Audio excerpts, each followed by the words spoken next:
Hello and welcome class.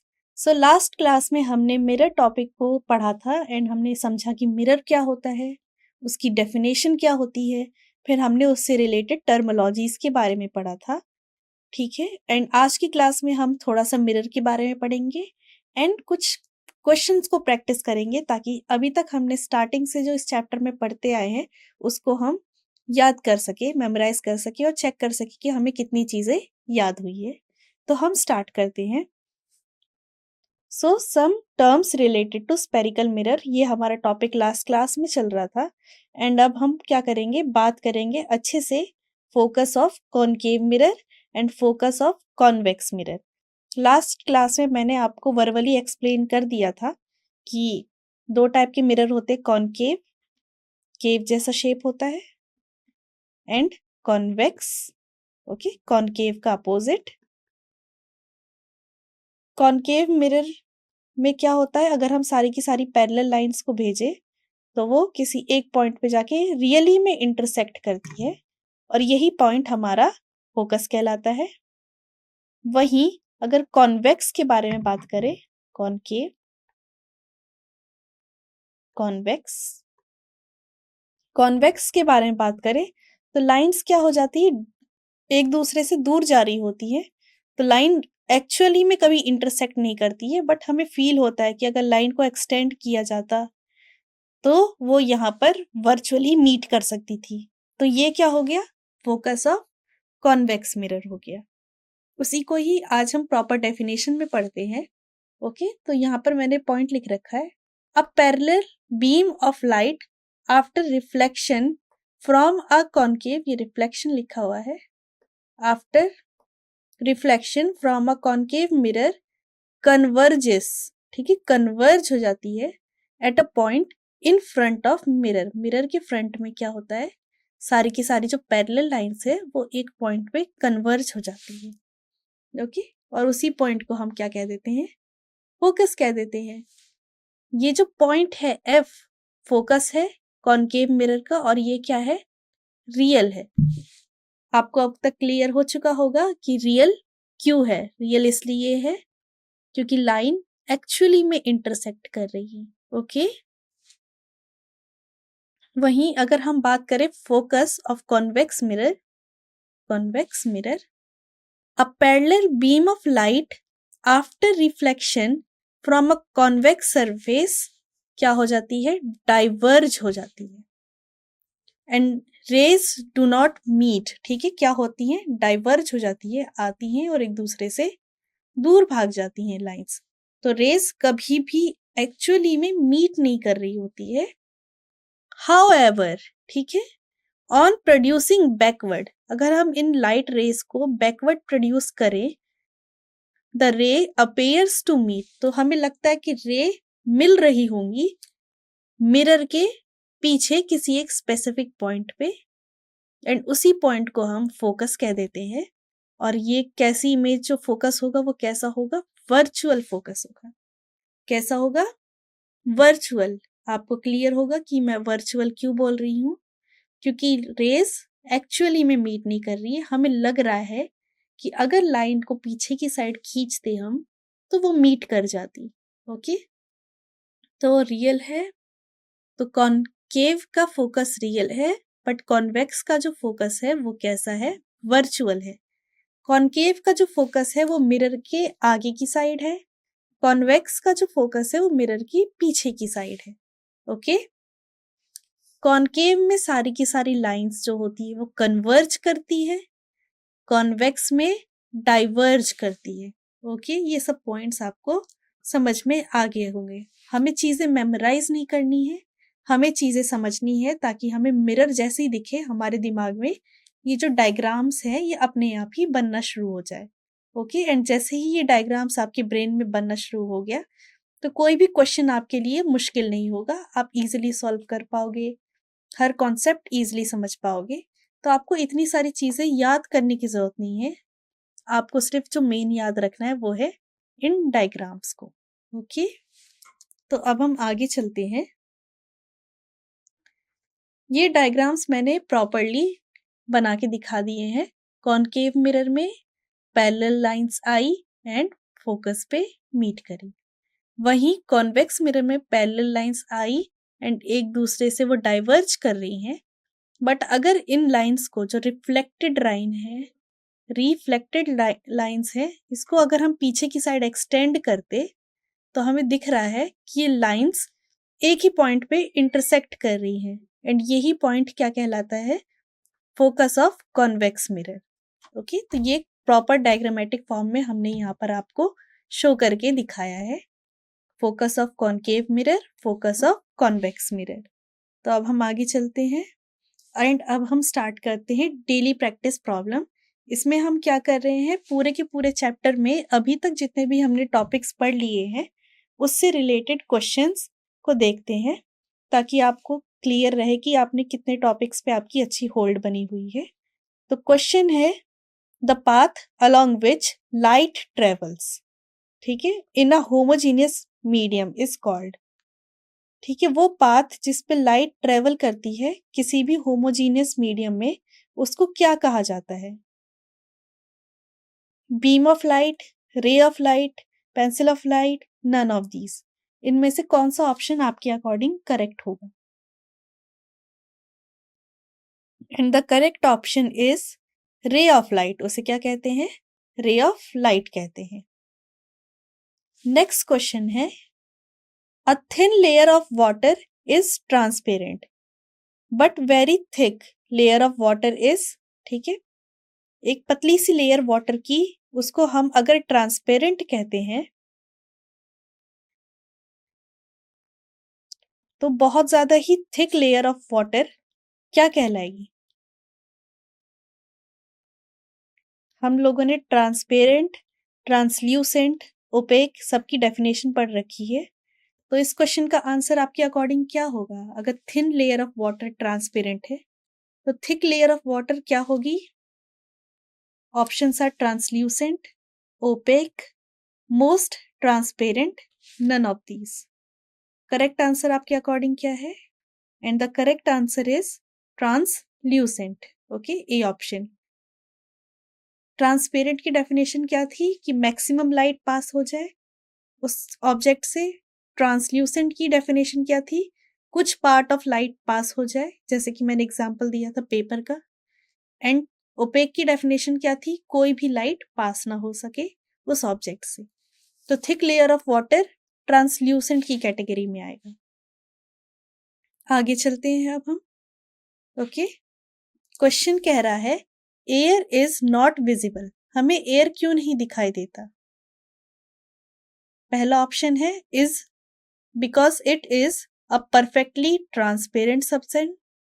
Okay, क्या air perfectly transparent substance है? B option, neither absorb nor reflect light. Air ना तो light को absorb कर रहा है, ना तो उसको रिफ्लेक्ट कर रहा है। सी ऑप्शन है, ट्रांसमिट्स होल लाइट, पूरी की पूरी लाइट को ही अपने आर पार ट्रांसमिट कर देता है। And D option is all of the above are correct. तो आपके अकॉर्डिंग क्या आंसर होगा कि हम एयर क्यों नहीं हमें दिखाई देता है? क्या वो बहुत ही ज्यादा परफेक्ट ट्रांसपेरेंट सब्सटेंस है? क्या वो एनर्जी लाइट को ना तो एब्सॉर्ब कर रहा है ना रिफ्लेक्ट कर रहा है? तीसरा ऑप्शन, क्या वो पूरी की पूरी लाइट को ट्रांसमिट कर दे रहा है? एंड चौथा ऑप्शन है कि ये सारे के सारे ऑप्शन करेक्ट हैं। And the correct option is कि ये सारे के सारे ऑप्शंस करेक्ट है। एयर क्या करता है? ना तो लाइट को एब्सॉर्ब करता है ना एमिट करता है, वो बहुत परफेक्टली ट्रांसपेरेंट है और लाइट को कंप्लीटली अपने अंदर से ट्रांसमिट कर देता है, इसलिए हमें एयर दिखाई नहीं देती है। Next question is, according to laws of reflection. मैंने आपसे स्टार्टिंग में ही कहा था कि लॉज ऑफ रिफ्लेक्शन बहुत इंपॉर्टेंट टॉपिक है एंड उससे रिलेटेड क्वेश्चंस आते ही आते हैं, और यहाँ पर उसी से रिलेटेड क्वेश्चन आया है। तो इस क्वेश्चन को हम ध्यान से पढ़ते हैं। According to laws of reflection of light, option A, angle of incidence is equal to angle of reflection, angle of incidence is less than angle of reflection, angle of incidence is greater than angle of reflection. या D option है none of these? आपके according क्या answer होना चाहिए इसका? पहले ये बताइए कि कितने लॉज होते थे रिफ्लेक्शन के? रिफ्लेक्शन के 2 लॉज होते थे, 2 लॉज। पहला लॉ क्या कहता था? Incident ray, reflected ray and normal lies on the same plane, ये पहला लॉ था। सेकंड लॉ क्या था? Lies on same plane. Second law क्या था? एंगल ऑफ इंसिडेंट इक्वल होता है हमेशा एंगल ऑफ रिफ्लेक्शन के। तो इसमें से कौन सा ऑप्शन करेक्ट है? And the correct option is option A कि एंगल ऑफ इंसिडेंस हमेशा इक्वल होता है एंगल ऑफ रिफ्लेक्शन के। आपको डायग्राम याद होगा जो मैंने आपको बना के दिखाया था। ओके, कि ये इंसिडेंट रे है, ये रिफ्लेक्टेड रे है, ये एंगल ऑफ इंसिडेंट है, ये एंगल ऑफ रिफ्लेक्शन है और ये नॉर्मल है। तो एंगल ऑफ इंसिडेंस हमेशा इक्वल होता है एंगल ऑफ रिफ्लेक्शन के। तो यहां से एक बहुत इंटरेस्टिंग क्वेश्चन बाहर निकल के आता है। हमने अभी अभी मिरर के बारे में पढ़ा है। ओके, तो मैंने बताया था कि मिरर में सरफेस जो होती है वो बहुत ज्यादा ही हाईली पॉलिश्ड होती है और बहुत ज्यादा ही स्मूथ होती है। तो यहाँ पर तो आपको क्लियर होगा कि अगर कोई इंसिडेंट रे आ रही है, मिरर के साथ 90 डिग्री एंगल बना रही है एंड रिफ्लेक्ट हो जा रही है, तो एंगल ऑफ इंसिडेंस हमेशा एंगल ऑफ रिफ्लेक्शन के इक्वल होगा। बट हम कोई दूसरी सरफेस ले लेते हैं। ओके, एक रफ सरफेस हम ले लेते हैं एंड यहाँ पर बहुत सारी लाइट रेज इंसिडेंट करती है। और जैसा कि मैंने आपको डायग्राम दिखाया था कि light rays different different direction में रिफ्लेक्ट हो जा रही थी, जिसकी वजह से हमें जो इमेज दिख रही थी वो बहुत ब्लर दिख रही थी। तो क्या ऐसी सरफेस पे लॉज ऑफ रिफ्लेक्शन वैलिड है? क्वेश्चन इज कि हम जानते हैं मिरर पे लॉज ऑफ रिफ्लेक्शन वैलिड होता है, क्या रफ सरफेस पे लॉज ऑफ रिफ्लेक्शन वैलिड है या नहीं? And the answer is yes, ये लॉ हर सरफेस पे वैलिड है। अगर इसमें भी आप नॉर्मल ड्रॉ करोगे, मैं दूसरे कलर से ड्रॉ करती हूँ, आप नॉर्मल ड्रॉ करोगे तो एंगल ऑफ इंसिडेंस हमेशा एंगल ऑफ रिफ्लेक्शन के बराबर आएगा। ठीक है, ये अलग बात है कि नॉर्मल की जो डायरेक्शन होगी वो अलग अलग हो जाएगी। ओके, इस वाली सरफेस में नॉर्मल इतना टिल्टेड है, इसमें ऑलमोस्ट परपेंडिकुलर है, इसमें नॉर्मल इस वाली डायरेक्शन को रिप्रेजेंट कर रहा है, लेकिन एंगल ऑफ इंसिडेंस हमेशा इक्वल होगा एंगल ऑफ रिफ्लेक्शन के। And incident ray, normal and reflected ray हमेशा सेम प्लेन पे लाई करेंगे। ओके, सिमिलरली अगर हम किसी कर्व्ड सरफेस की बात करें, अगर हम मिरर की बात कर रहे हैं, स्पेरिकल मिरर, अभी तक ये जो प्रीवियस एग्जांपल लिया था उसमें हमारे पास जो मिरर था वो कौन सा था? प्लेन मिरर था। अब हम नेक्स्ट एग्जांपल लें, स्पेरिकल मिरर का ले लेते हैं, अपना कॉनकेव मिरर ले लेते हैं।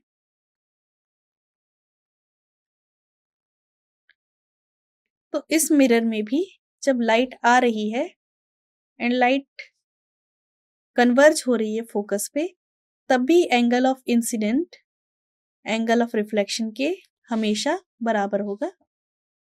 मैंने स्टार्टिंग में ही बताया था कि ध्यान रखना कि ये दोनों के दोनों जो एंगल है वो हमेशा किसके साथ मिलके बन रहे होंगे? नॉर्मल के साथ मिलके बन रहे होंगे। ओके, सिमिलरली अगर हम इस सरफेस की बात करें तो इस सरफेस पे भी angle of incidence angle of reflection के बराबर होगा। ओके, सो आज की क्लास में हमने मिरर्स की टर्मिनोलॉजीज के बारे में पढ़ा एंड स्पेशली हमने फोकस पे ध्यान दिया and previous year daily practice problem हमने सॉल्व किए, कुछ क्वेश्चन सॉल्व किए। आगे हम इस चैप्टर को अगेन कंटिन्यू करेंगे एंड आगे हम मैग्निफिकेशन के बारे में पढ़ेंगे, रे डायग्राम्स के बारे में पढ़ेंगे एंड देन रिफ्रैक्शन टॉपिक पे आएंगे। सो अब हम नेक्स्ट क्वेश्चन पे बढ़ते हैं एंड हमारा अब जो अगला क्वेश्चन है वो है कि which of the following correctly represent graphical relation between angle of incident and angle of reflection? Okay तो क्वेश्चन में ये पूछा गया है कि angle of incidence and angle of reflection को अगर हमें ग्राफ में रिप्रेजेंट करना पड़े तो क्या ग्राफ बनेगा। इस क्वेश्चन के 4 ऑप्शन है। ऑप्शन नंबर ए कर्व ऊपर की साइड जा रहा है, ऑप्शन नंबर बी डिक्रीजिंग है, ऑप्शन नंबर सी पैराबोलिक है एंड ऑप्शन नंबर डी एक लीनियर ग्राफ है।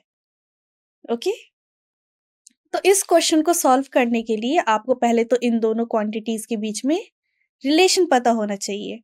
इन दोनों क्वांटिटीज के बीच में रिलेशन ये है, हम लॉज ऑफ रिफ्लेक्शन से जानते हैं कि एंगल ऑफ इंसिडेंट इक्वल होता है एंगल ऑफ रिफ्लेक्शन के। तो जैसे जैसे एंगल ऑफ इंसिडेंट इंक्रीज होगा एंगल ऑफ रिफ्लेक्शन भी क्या करेगा, इंक्रीज होगा। तो अगर I और R के बीच में हमें ग्राफ बनाना हो तो जैसे जैसे R इंक्रीज हो रहा है I भी इंक्रीज होता जाएगा। तो ग्राफ कैसा आएगा, क्या होना चाहिए इसका आंसर, ग्राफ होना चाहिए स्ट्रेट लाइन। ठीक है, ये लाइन क्या बता रही है कि जिस जिस पॉइंट पे R बढ़ता जा रहा है I भी वैसे ही इंक्रीज होता जा रहा है। तो इसका करेक्ट ऑप्शन क्या है, इसका करेक्ट ऑप्शन है डी ऑप्शन। ओके इसका करेक्ट ऑप्शन क्या है, डी ऑप्शन है कि जैसे जैसे I इंक्रीज हो रहा है वैसे वैसे R भी इंक्रीज हो रहा है। ये काफी अच्छा क्वेश्चन था हमारे पास। ओके अब हम आगे चलते हैं। अगला क्वेश्चन ये है कि a convex mirror of focal length f is immersed in a liquid. एक कॉन्वेक्स मिरर है जिसका फोकल लेंथ f है एंड वो लिक्विड में इमर्ज हो रहा है। तो उस लिक्विड का हमें वो भी दे रखा है रिफ्रैक्टिव इंडेक्स 4/3, फोकल लेंथ हमें कैलकुलेट करना है। तो इस टाइप के क्वेश्चन आगे आएंगे तो हम आगे इस चीज को जानने की कोशिश करेंगे।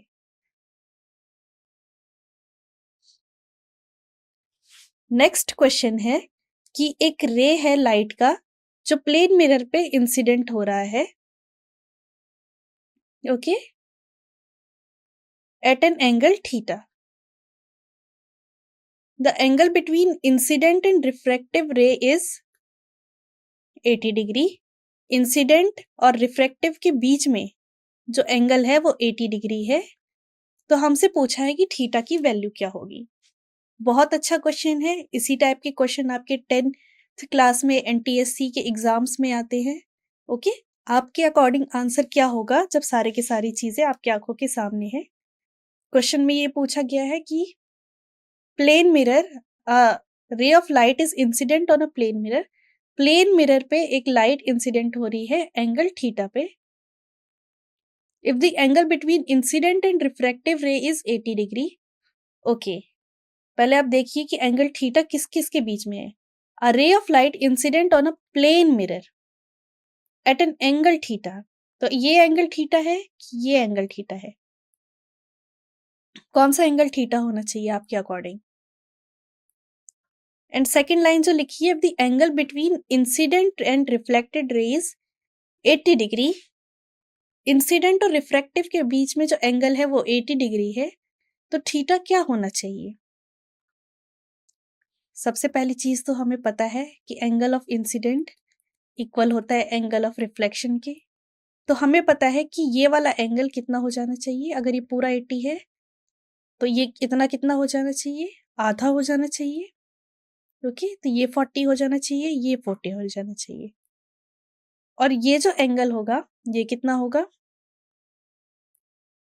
50 डिग्री होगा क्योंकि ये टोटल कितना है 90 है। तो अब मेन क्वेश्चन यहां पर ये रह गया कि थीटा क्या है। A ray of light incident on a plane at an angle theta. तो आपके अकॉर्डिंग क्या थीटा होना चाहिए, ये थीटा होना चाहिए कि ये थीटा होना चाहिए। बाकी सब चीज आपकी आंखों के सामने है। तो इसका करेक्ट आंसर है 50 डिग्री थीटा होना चाहिए। क्यों होना चाहिए, क्योंकि उनने कहा कि प्लेन मिरर एंड इंसिडेंट के बीच में जो एंगल बन रहा है वो थीटा है और ये पूरा का पूरा कितना है 80 डिग्रीज दे रखा है। जैसे ही हमें पता चला 80 डिग्री दे रखा है और हम जानते हैं angle of incident, angle of reflection दोनों सेम होते हैं। अगर मैं नंबर दे दूं ABCDE, तो हमें गिवन था एंगल ऑफ ABC कितना दे रखा था हमें 80 डिग्री। हम जानते हैं एंगल ABD प्लस इक्वल है किसके, एंगल DBC के। एंगल ABC को हम तोड़ सकते हैं angle ABD plus angle DBC equal to 80 degree. Graphically आपको इजीली अच्छे से समझ में आता। एंगल DBC की जगह मैं एंगल ABD लिख सकती हूँ क्योंकि ये दोनों इक्वल है। तो angle ABD plus angle ABD equal है कितने 80 डिग्रीज के। तो ट्वाइस एंगल ABD किसके इक्वल हो जाएगा 80 डिग्री के। एंगल ABD किसके इक्वल हो जाएगा 40 डिग्री के। तो इतना 40 डिग्री हो गया है, खाली इतना 40 डिग्री है। अब हम जानते हैं कि angle FBA plus angle ABD कितना होगा, थीटा प्लस 40 कितना होगा 90 डिग्रीज। थीटा प्लस 40 90 डिग्री है, तो थीटा कितना हो जाएगा 50 डिग्री। कैलकुलेट कर लीजिएगा। तो इसका करेक्ट आंसर है 50 डिग्रीज। ओके, ये क्वेश्चन काफी अच्छा था। अब हम आगे चलते हैं। अगला क्वेश्चन ये है, when a ray of light enter a transparent medium it undergoes changes is. अगर कोई रे ऑफ लाइट किसी ट्रांसपेरेंट मीडियम से पास होती है तो उसमें क्या क्या चेंजेस आ सकते हैं, frequency, wavelength, wavelength and velocity, velocity and frequency. तो ये क्वेश्चन करते टाइम हमेशा ध्यान रखना कि अगर लाइट एक मीडियम से दूसरे मीडियम में ट्रांसफर होती है तब उसका वेवलेंथ चेंज होता है, वेलोसिटी चेंज होती है, बट फ्रीक्वेंसी कभी चेंज नहीं होता। Frequency does not change.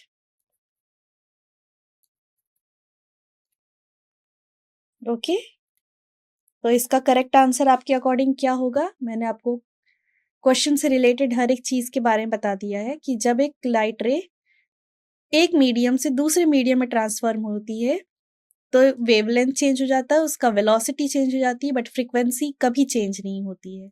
इसके बारे में हम डिटेल में पढ़ेंगे जब हम पढ़ेंगे refraction of light.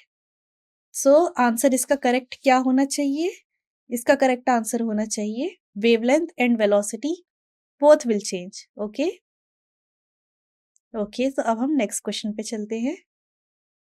Next question है, according to the given figure what angle does reflected ray M2 will make with M2 mirror. ये थीटा एंगल क्या होगा आपके अकॉर्डिंग। तो आपको ट्रायंगल दिख रहा होगा। ओके, आपको एक ट्रायंगल दिख रहा है, ये 50 डिग्री है, ये इतना 80 डिग्री है। ओके, तो कैलकुलेशन करके आप बता सकते हैं कि ये थीटा एंगल कितना होगा। ये 30 है तो ये इतना कितना हो जाएगा 50 हो जाएगा। हमें ये पता है ये 50 है तो ये भी कितना हो जाएगा, ये भी 50 हो जाएगा।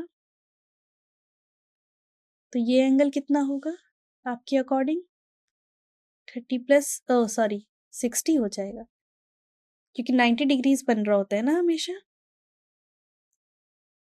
ओके, तो हम फिर से सॉल्व करते हैं। इतना 60 डिग्री हो जाएगा and angle of incident angle of reflection के इक्वल होता है, तो ये 60 डिग्री हो जाएगा, तो हमें ये एंगल मिल गया है 30 हो जाएगा। सिमिलरली अगर हम ये वाला एंगल फाइंड आउट कर दें तो थीटा कैलकुलेट हो जाएगा। सो ये 50 डिग्री है, इतना 80 डिग्री है,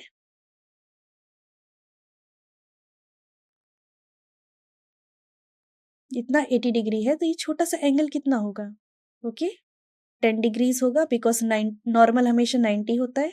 ये 10 डिग्री हो गया तो टोटल कितना हो जाएगा 20 डिग्री हो जाएगा। 20 30, तो ये एंगल थीटा आप इजीली कैलकुलेट कर सकते हो। हमें सिर्फ इसमें ट्रायंगल की property and angle of incident, angle of reflection के इक्वल होता है। खाली ये दो प्रॉपर्टीज का यूज करके इस टाइप के आए हुए क्वेश्चन को हम सॉल्व करते हैं। ओके, तो थीटा जो हमने कैलकुलेट करके लाए वो 130 डिग्री निकला। ओके, क्योंकि जो ट्रायंगल फॉर्म हो रहा था उसमें ये एंगल हमें 30 डिग्री पता चल गया था, ये वाला एंगल हमें 20 डिग्री पता चल गया था, ये एंगल हमें थीटा फाइंड आउट करना था। तो ट्रायंगल के सारे एंगल का सम 180 डिग्री होता है। ये प्रॉपर्टी यूज करके हम फाइंड कर सकते थे theta plus 20 degree plus 30 degree 180 degree के इक्वल है एंगल सम प्रॉपर्टी। तो ऐसे हमारा थीटा कैलकुलेट हो जाता।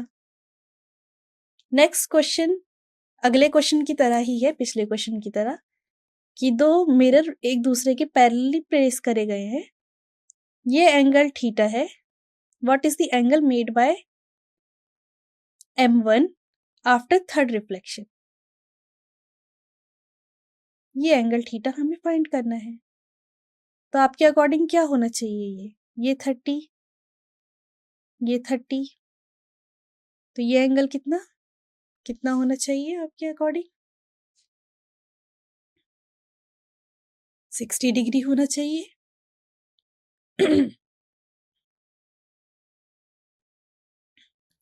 ये एंगल हमें कहा था फाइंड आउट करने के लिए? ये 30, ये 30, ट्रायंगल फॉर्म हो गया बिकॉज ये परपेंडिकुलर था। तो ये 90, ये 90, तो ये एंगल कितना?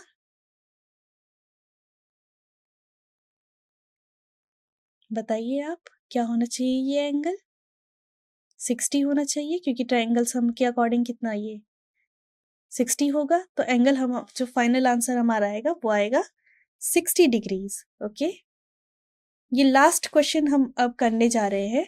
What are the value of angle incident and angle of reflection for the normal incident? What are the values of angle of incidence and angle of reflection for the normal incident? Normal incident का मतलब ये कि light normal पड़ रही है surface पर। Okay, so light normally surface पे गिर रही है, मतलब सरफेस से 90 डिग्री है। तो एंगल ऑफ इंसिडेंट क्या हो जाएगा एंड एंगल ऑफ रिफ्लेक्शन क्या हो जाएगा? क्वेश्चन में ये पूछा गया है। तो एंगल ऑफ इंसिडेंट कैसे कैलकुलेट करते हैं? एंगल ऑफ इंसिडेंट किनके बीच में होता है? एंगल ऑफ इंसिडेंट रे और नॉर्मल के बीच में बनता है।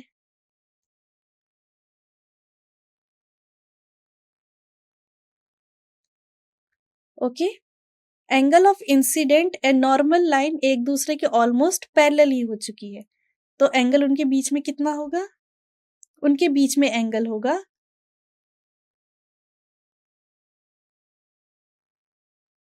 इनके बीच में जो एंगल होगा वो कितना होगा? 0 डिग्री होगा। एंड बिकॉज इनके बीच में जो एंगल बना है वो 0 डिग्री है, तो एंगल ऑफ रिफ्लेक्शन भी कितना हो जाएगा? 0 डिग्री हो जाएगा। तो इस क्वेश्चन में क्योंकि नॉर्मल रे ये रही और ये इंसिडेंट रे रही, तो इन दोनों के बीच में एंगल कितना है?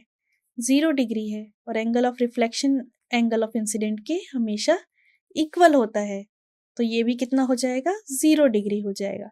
तो correct answer is 0 degree. Okay, तो यहाँ पर हमने रिफ्लेक्शन ऑफ लाइट से रिलेटेड सारे के सारे क्वेश्चंस कंप्लीट कर दिए हैं। नेक्स्ट क्लास में अब हम नेक्स्ट टॉपिक के बारे में स्टार्ट करेंगे जिसमें हम मिरर फॉर्मूले के बारे में पढ़ेंगे। सो आई होप आपको सारे क्वेश्चंस अच्छे से आ गए हो एंड आप और भी आगे अपनी साइड से एक्स्ट्रा क्वेश्चंस की प्रैक्टिस करें ताकि आपकी नॉलेज इंक्रीज होती रहे। Thank you so much.